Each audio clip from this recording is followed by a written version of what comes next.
The forest was supposed to be empty that night, silent, forgotten. Yet Rex, a seasoned canine German shepherd, refused to move forward.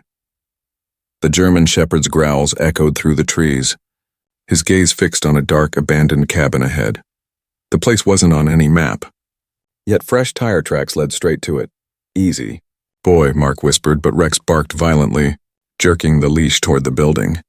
Then from inside came a sound that made Mark's blood turn to ice.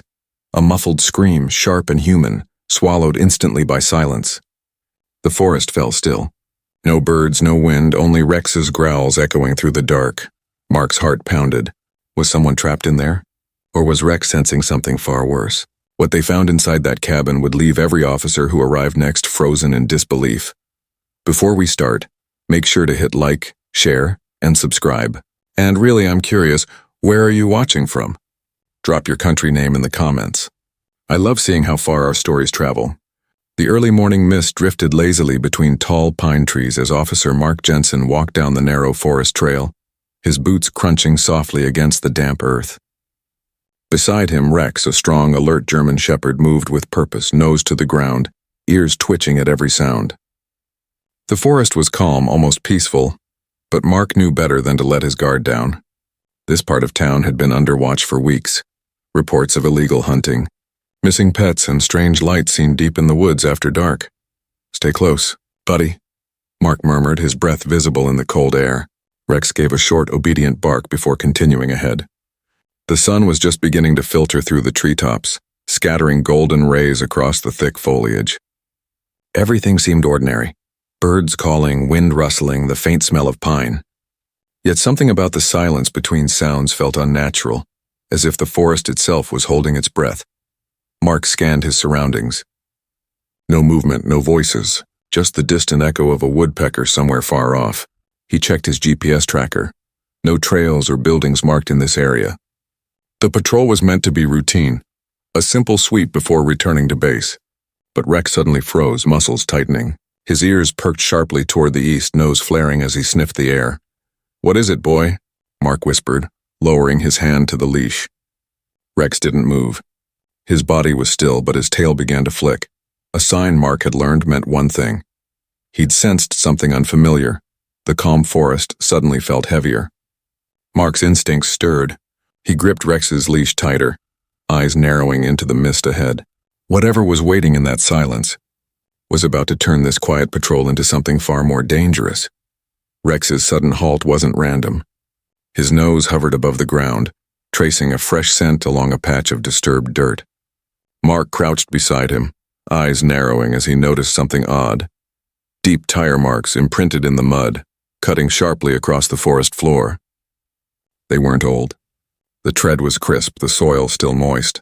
Someone had driven through here recently off-road, far from any official trail. Mark's radio crackled as he pressed the mic. "Dispatch, this is Unit 47. I've got recent vehicle tracks off Route 9 heading north through the woods. Possible trespassing or illegal activity. Over." Static filled the line before a faint reply came through. "Copy that, 47. Proceed with caution." "Backup ETA, 15 minutes, Mark stood, scanning the direction of the tracks. The forest seemed to shift around him. Sounds that were alive moments ago had gone silent. Even the birds had stopped calling. Only the whisper of the wind moved through the trees, carrying an uneasy chill. Rex growled low, hackles rising as he pulled slightly at the leash, wanting to follow the tracks deeper. Mark felt the familiar stir of instinct, the one that told him when something wasn't right. He nodded. "All right, let's see where this leads." They followed the tire trail deeper into the woods. The path twisted and narrowed, branches clawing at Mark's uniform, the earthy scent of moss growing stronger. Each step took them further from the comfort of radio range and closer to something unknown. After about 10 minutes, the trail veered sharply around a cluster of pines, and then stopped. The tracks ended abruptly in a small clearing. Mark's brow furrowed. "Where the hell did they go?" he muttered. But before he could step forward, Rex's growl deepened, louder this time, guttural, primal. Then came the silence again, heavy, pressing, almost unnatural. Mark tightened his grip on his weapon, heart thudding in his chest. Somewhere ahead, beyond the clearing, a shadow moved. slow, deliberate, and that's when he saw it, a dark shape standing still among the trees. Mark's eyes adjusted to the dim light seeping through the canopy as he followed the faint outline of the shadow ahead. The forest grew denser, air heavier, and the ground beneath his boots turned uneven. Rex moved slowly now, every muscle taut, nose twitching as he sniffed the breeze. Then, through the tangled trees, something dark emerged, a structure.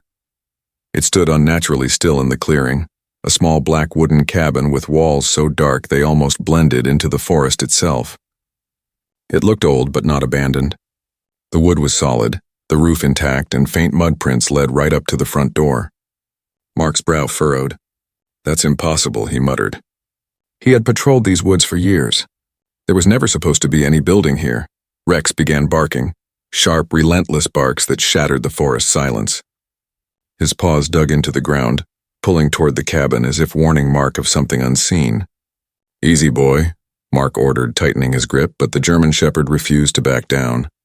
His hackles stood on end, teeth bared. Mark stepped closer, flashlight sweeping across the cabin walls. No signs of decay. The windows were boarded up and the door, though closed, looked recently used. Dust and cobwebs were absent. Someone had been here. Recently. "Dispatch, I've located a structure not marked on any records," Mark said quietly into his radio. "Sending coordinates now," no response. Only static. Mark's stomach tightened.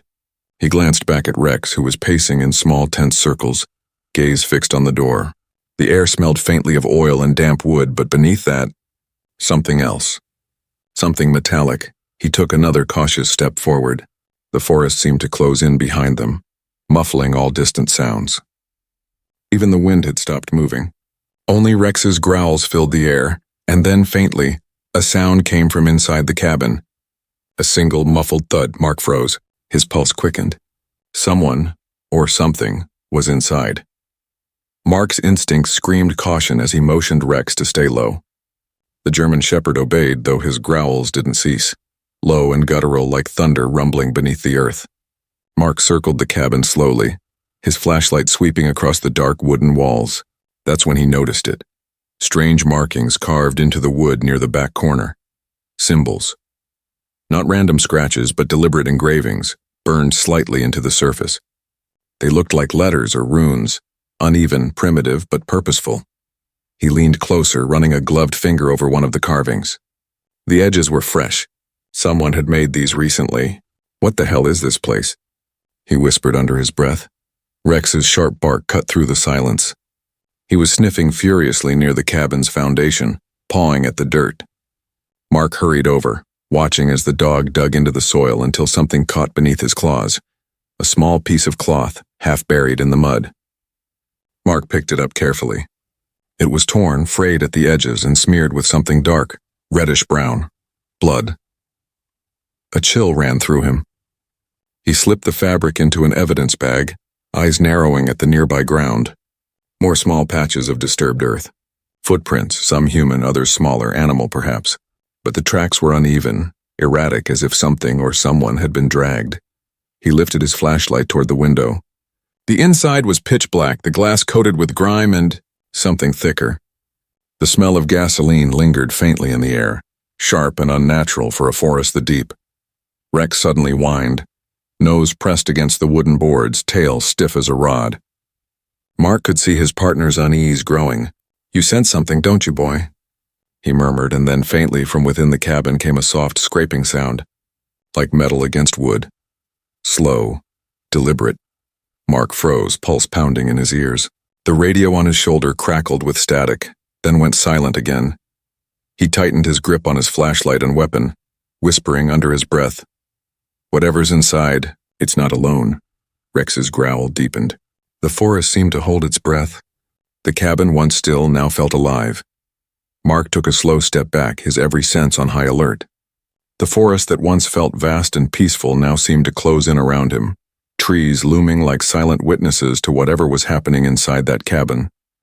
The faint scraping sound continued for a few seconds more, then abruptly stopped. Rex stood rigid, tail stiff, eyes locked on the door. His growl had deepened into something Mark had never heard before, more protective than aggressive, like he was warning of danger beyond understanding. Mark pressed the radio again. "Dispatch, this is Officer Jensen. I'm requesting immediate backup. Coordinates same as before. Possible criminal activity. Do you copy? Only static." The signal was dead. He exhaled sharply and tightened his vest straps. "All right, buddy," he whispered to Rex. "We're doing this careful." He crouched, flashlight beam cutting through the haze as he approached the front of the cabin once more. His boots sank slightly into the damp soil. The air grew thicker, heavier with each step. Then came a faint sound from inside. Footsteps, slow, uneven, moving toward the door. Mark froze mid-step, gun raised, heart hammering against his chest. "Police!" he called out firmly. "If anyone's inside, make yourself known." Silence. Rex barked once, sharp and fierce. The echo bounced through the trees like a warning shot. Mark's finger hovered near the trigger, the door handle glinting faintly in the weak sunlight filtering through the leaves. Suddenly, the sound came again. This time closer. A shuffle, a soft creak, and then a knock. 3 slow taps against the wood from the inside. Mark's breath caught. No animal would do that. No accident could make that sound. He steadied himself, backing 1 step away. "Show yourself!" he shouted again. The door shuddered violently as if something had struck it from within. Rex lunged forward, barking uncontrollably now, claws scraping against the ground. Mark's instincts screamed danger. He tightened his grip, adrenaline flooding his veins. Whatever was behind that door was about to reveal itself. Mark's heart hammered as the cabin's wooden door trembled under some unseen pressure. The dull thuds from inside grew louder, irregular, like something was trying to push through but didn't quite have the strength. Rex barked fiercely, each echo bouncing through the fog-wrapped trees. Mark steadied his flashlight in one hand and raised his sidearm in the other. "Police!" he called out, voice commanding but calm. "Open the door and step outside, slowly." For a long moment nothing happened, then creak. The door shifted slightly, groaning on rusty hinges. It stopped halfway open, revealing nothing but a sliver of darkness within. A faint draft of air escaped, carrying with it a smell that made Mark's stomach twist. Something damp, metallic, and old. Rex lowered his head, teeth bared, a low growl vibrating in his throat. Mark took a cautious step forward, sweeping the beam of his flashlight through the narrow opening. The light revealed dust motes swirling in the stale air, old wooden walls and something glinting faintly on the floor. Metal. Maybe, then a sound, soft, almost human, a faint, trembling whimper. Mark froze, muscles tightening. "Is someone in there?" he called out, no answer. Just silence again. Rex took a step forward, pulling gently on the leash. Mark could feel his partner's pulse of tension, his body language screaming that something was wrong. He crouched slightly, lowering his flashlight to the ground level near the threshold. The beam caught movement, a fleeting shape slipping deeper into the darkness inside. Mark's breath caught. "All right," he whispered, mostly to Rex. "We go in slow." The cabin waited, silent and breathless, as man and dog crossed the threshold, stepping straight into the unknown. The beam of Mark's flashlight sliced through the dark as he stepped inside, boots creaking over the uneven wooden floor. The air was thick, stale with dust, sweat, and something metallic that clung to the back of his throat. Rex moved ahead, every step cautious but deliberate, his body low and tense. The cabin was small but cluttered, filled with strange mismatched objects, old furniture, broken jars, and scattered tools coated in grime. Mark's gaze landed on the far wall.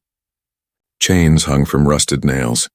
Beneath them, a row of metal cages, some open, some still latched shut. The smell of decay hit him like a wave. His flashlight flickered across piles of old papers, syringes, and what looked like medical trays, each stained with dark residue. A soft sound broke through the silence. A whimper, faint but unmistakable. Rex's ears shot up. In an instant, he lunged toward the noise, pulling Mark with him. "Easy, boy," Mark hissed, following closely. The sound came from a large crate tucked beneath a workbench, its lid rattling slightly. Mark crouched, shining the light directly on it. The crate was locked with a thick metal latch, but something inside was definitely moving. He could hear faint breathing, fast, shallow, desperate. "Hold on," Mark muttered, gripping the lock with both hands. He yanked hard. It didn't budge. Rex barked once, pawing at the edge. Mark drew his knife, wedging it beneath the latch until it snapped loose with a metallic crack. The lid creaked open. Inside, huddled together, were several small dogs, thin, trembling, their eyes wide with fear. One whimpered softly, another too weak to move. Mark's chest tightened. "Dear God," he whispered. Rex sniffed each of them carefully, his usual bark replaced by a soft, mournful whine. Mark swallowed hard, realizing they weren't just lost animals. Someone had kept them here, for a reason, and that reason was about to be far darker than he imagined. For a moment, Mark just knelt there, speechless. The beam of his flashlight trembled in his hand as it revealed the full horror inside the crate. The dogs were skeletal, ribs visible beneath patchy fur, eyes sunken yet pleading. Each one had a small tag tied around its neck, marked with a number instead of a name. The faint scent of antiseptic mixed with rot filled the air. One of the dogs tried to stand, but its legs gave out. It whimpered softly before collapsing again. Rex whined, nudging the nearest pup gently with his nose. His ears flattened as he looked up at Mark as if begging him to do something. Mark's chest tightened. He'd seen cruelty before, but nothing like this. Nothing that reeked of such deliberate pain. He gently lifted one of the dogs out of the crate. It was Featherlight, trembling violently. As he held it, he noticed something else. A thin scar running along its side, perfectly straight. Surgical. His blood ran cold. "This wasn't an accident," he muttered. "Someone's been experimenting on them." Rex began pacing again, barking toward the far corner of the cabin. Mark turned his flashlight in that direction. The beam landed on a small metal table cluttered with vials, syringes, and old medical tools. Scattered papers covered the surface, scribbled notes, chemical formulas, and sketches of canine anatomy. Mark's stomach twisted. "This isn't a hunter's cabin," he said quietly. "It's a lab." He quickly snapped photos of everything, cages, tools, notes, his mind racing. Who would do this? And why here, in the middle of nowhere? Just then, a faint noise made him freeze. A dragging sound coming from beneath the floorboards. Rex's bark grew urgent, claws scratching against the planks. Mark crouched, pressing his ear to the floor. There it was again, a metallic scrape followed by a muffled cough. Someone was down there. His heart pounded. This wasn't just an illegal animal site. It was something far bigger. He backed away slowly, eyes scanning for any entrance to the underground. Rex was already one step ahead, sniffing along the wall until his paw hit a rug in the corner. Beneath it, a handle. A hidden trapdoor. Mark exhaled shakily. "You found it, boy." Whatever lay beneath that cabin was the reason Rex had led him here. Mark stared at the trapdoor handle, half buried under the rug. His pulse quickened. Whoever had gone to the trouble of hiding an entrance like this wasn't just living here. They were protecting something. He knelt and brushed away the dirt, revealing metal hinges still shiny with recent use. "They've been coming and going," he murmured. Rex sniffed around the edges, tail stiff, body trembling with alertness. Mark reached for his flashlight, sweeping it across the nearby desk once more. That's when he noticed the pile of folders stacked unevenly beneath the papers. He pulled them out and flipped through the first one. Inside were photos. Dogs in cages, notes scribbled in the margins, injection records, and lists of chemical compounds. The last page bore a date circled in red ink. Tonight. Delivery confirmed. Mark's eyes narrowed. The cabin wasn't abandoned. Whoever was running this operation was planning to return tonight. His heart pounded harder now. He turned to Rex, whispering, "They're not done here. We walked in on something big." The German Shepherd barked once, short and sharp, like a signal of agreement. Mark continued flipping through the documents, shipping manifests, coded labels, and several envelopes filled with cash. Tucked in one corner was a small memory card. He pocketed it quickly, knowing it could hold crucial evidence. Then, just as he began to organize the files into his bag, Rex's behavior changed again. His nose pressed to the floorboards near the trapdoor, a low growl rumbling from deep in his chest. The sound made the hair rise on Mark's neck. He crouched beside him. "What is it, boy?" Rex pawed at the floor again, whining this time, urgent, insistent. The faint hum beneath the boards grew louder. Machinery. A generator, maybe. Mark exhaled slowly. "There's power running below," he whispered. That could only mean one thing. Someone was still down there. Mark crouched beside the trapdoor, feeling the faint vibration through the wood. There was no mistaking it now. Something mechanical was running below. A generator, maybe. Or something worse. He swallowed hard, shining his flashlight along the edges of the door. The seams were tight, but the faint hum of electricity bled through the cracks like a pulse beneath the floor. "All right, boy," he whispered to Rex. "We're going down." He grabbed the handle and pulled. The hinges groaned loudly, the metallic screech echoing through the silent cabin. A rush of cold, stale air burst out from the opening, carrying with it the stench of chemicals and decay. Rex barked once, his nose twitching violently as he stepped closer. Mark aimed his flashlight downward. A narrow wooden staircase disappeared into darkness, the last few steps obscured in shadow. The faint buzz of machinery grew louder, mixed with a dripping sound. Water, or maybe something thicker. He hesitated for a moment, pressing the radio again. "Dispatch, this is Officer Jensen. I'm investigating a concealed sub-level, possible illegal lab, requesting immediate backup. Do you copy?" Static. Then silence. "Of course," he muttered under his breath. Dead zone. He adjusted his grip on his weapon and took the first step down. The wood creaked beneath his weight, the sound echoing eerily below. Rex followed right behind him, each step slow, deliberate, silent, except for his steady breathing. As they descended deeper, the faint light from above vanished completely, swallowed by the dark. The narrow passage opened into what looked like a basement, low ceiling, concrete walls, and wires snaking across the floor. The flicker of fluorescent bulbs overhead revealed metal tables and cabinets. Mark's flashlight beam swept over the cluttered space. His pulse spiked. Cages. More of them. Lined along the walls, some empty, others moving. Rex growled low, teeth bared. Mark exhaled sharply. "Oh God," he whispered. Whatever was happening down here wasn't just criminal, it was monstrous. The dim fluorescent lights flickered weakly, casting ghostly shadows that danced across the cold concrete walls. Mark moved slowly, scanning every inch of the underground room. The metallic smell of blood and antiseptic mixed into something nauseating. His boots stuck slightly to the sticky floor as he stepped forward. Rex's growls echoed softly, his fur bristling, nose pressed to the ground as he traced invisible trails. Tables lined both sides of the room, each covered in stained rags. Used syringes and metallic trays filled with instruments that looked medical but crude. Mark's flashlight landed on a series of jars filled with cloudy liquid. Inside floated organs, small ones. He clenched his jaw, forcing himself not to look away. This wasn't a simple illegal operation. It was an underground lab of horrors. He moved deeper in. The generator's hum vibrated through the walls. Beside it stood a row of computers, old but running. Their screens displayed grainy images, X-rays, chemical graphs, and photos of animals marked with identification codes. Mark's stomach turned as he scrolled through one. Each image showed a different dog, progressively weaker in every frame. Suddenly, Rex growled again, sharper, angrier. He faced the farthest corner of the lab, where the light barely reached. "What is it, boy?"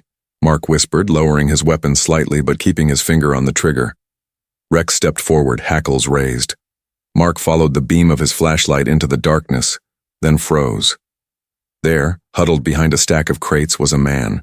His white lab coat was filthy, streaked with dried blood and dirt.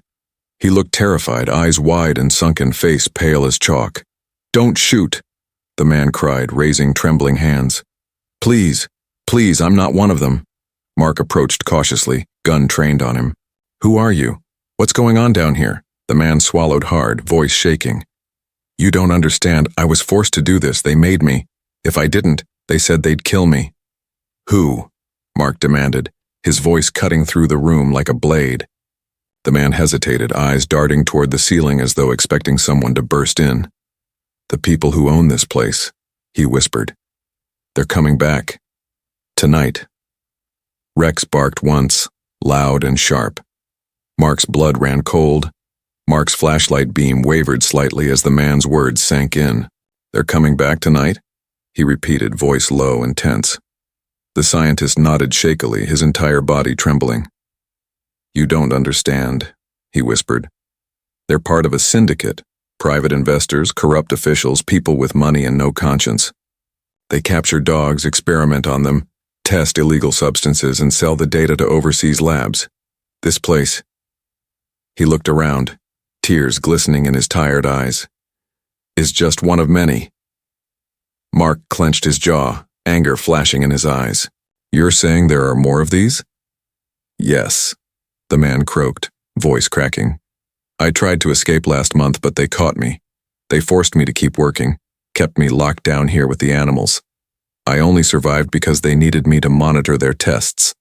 He broke into a coughing fit, clutching his ribs. "They'll be back tonight to pick up the next shipment." Mark stepped closer. "Shipment?"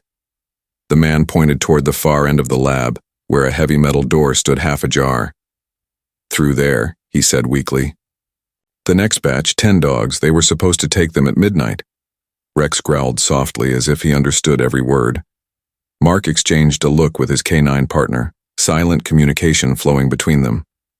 They didn't have hours. They had minutes. "All right," Mark said firmly. "You need to come with me. We'll get you out and we'll shut this place down before they ever touch another animal." But the scientist shook his head violently. "No. If they find out I talked, they'll kill me." "You don't know what they're capable of." Mark crouched beside him, eyes steady. "I don't care who they are, we're ending this. Tonight."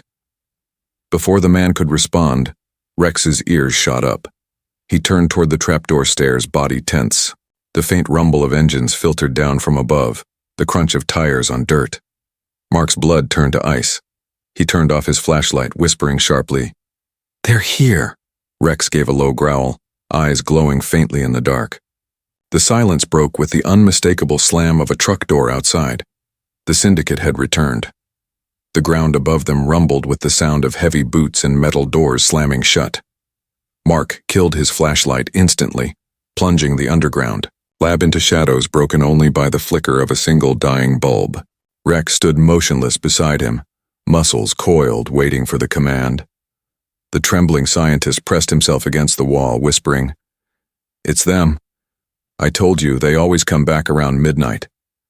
Mark motioned for silence and crept toward the stairs. Through the narrow crack in the trapdoor, faint beams of flashlight danced across the floor above. He could hear voices, rough, confident, and close. "Make it quick," one said.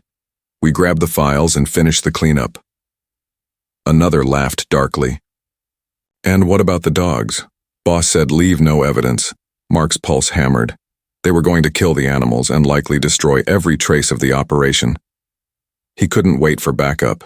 He had to act now. He turned to the scientist. "Hide here, don't move until I call for you." Then, with a low hand signal, he directed Rex toward the stairs. The canine's eyes gleamed as he crouched, ready.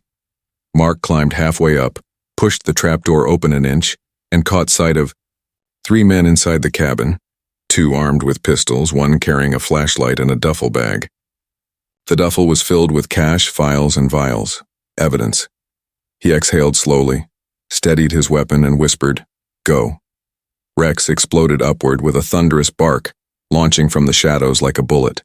The first man barely had time to react before Rex's jaws clamped onto his arm, dragging him down with a scream. Mark burst through behind him, gun raised. "Police, drop your weapons!" Chaos erupted. 1 man fired blindly, the bullet shattering a window. Mark ducked and returned fire, grazing the shooter's leg. The 3rd man tried to run for the door, but Rex intercepted, knocking him to the ground. Within seconds, the cabin was a storm of barking, shouting, and gunfire. Then silence. When it cleared, the men were down, subdued, their weapons kicked away. Rex stood over them, chest heaving, fur bristled. Mark exhaled, adrenaline flooding his veins. "Good work, partner," he whispered. But before he could radio for help, the faint sound of tires screeching outside made his heart drop. More were coming. The sound of screeching tires echoed through the clearing as more vehicles skidded to a stop outside. Mark darted to the shattered window, peering through the cracked glass. Headlights flared through the mist, cutting across the trees. At least 2 more trucks had arrived. Armed silhouettes moved quickly, spreading out. He could hear one of them shout, "Check the cabin, make sure no one's inside." Rex growled softly, ears pinned back. Mark knew they couldn't fight an army, not with one gun and a single K9.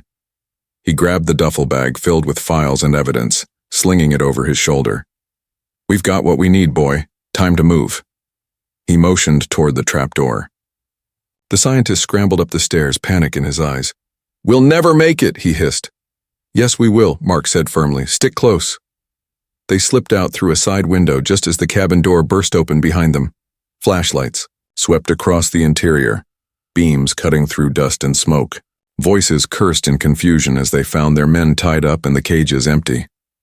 Mark, Rex, and the scientist crouched low, weaving between the trees. The forest was alive with noise, shouts, footsteps, the growl of engines, but darkness cloaked their escape. Rex led the way, guiding them through narrow paths only a trained K9 would recognize. Behind them, gunfire erupted. Bark splintered off nearby trees and Mark ducked, shielding the scientist. "Keep moving," he yelled, heart pounding. After what felt like endless minutes, they reached the ridge overlooking the access road. In the distance, flashing red and blue lights cut through the fog. Backup had arrived. Mark raised his hand, signaling. Officers surged in from the opposite side, surrounding the compound. Within moments, chaos turned to capture. The syndicate members were pinned down, handcuffed, shouting futile threats. Mark knelt beside Rex, resting a trembling hand on his fur. "We did it, partner," he whispered. Rex panted heavily but wagged his tail, eyes glinting with pride. The nightmare was over, or so they thought. The following morning, sunlight streamed through the hospital windows, painting the sterile walls in soft gold. Mark sat quietly in the corner of the recovery room, exhaustion etched into his face. Rex lay beside his feet, tail thumping gently against the floor every few seconds. Across from them, the scientist rested on a hospital bed under light guard, alive though visibly shaken. The nightmare in the forest was finally over. The door opened and Captain Harris stepped in, his expression both proud and grim. "We got them all," he said. "The raid took out their entire network. That evidence you brought, those files, photos, and that memory card, it's enough to expose every single one of them." Mark exhaled slowly, a wave of relief washing over him. "Good," he murmured, glancing down at Rex. "He's the one who found it all." Harris smiled faintly. "Your K9's instincts saved more lives than you'll ever know."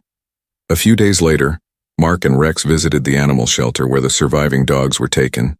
The once broken creatures now wagged their tails timidly from clean cages, their eyes no longer haunted but curious. One small brown puppy limped forward, resting its head against the bars as Mark knelt down. Rex sniffed it gently, letting out a low, comforting whine. "Hey, little one," Mark whispered, stroking its paw. "You're safe now." A shelter worker smiled from behind. "That one's getting stronger every day. You and your partner gave them a second chance." Mark looked at Rex, his loyal partner, his hero, and felt something tighten in his chest. "Sometimes," he said softly, "the bravest officers don't wear badges. They wear fur." As they walked out into the bright afternoon light, Rex paused, glancing back toward the shelter. His ears perked, tail wagging once as if saying goodbye to those he'd saved.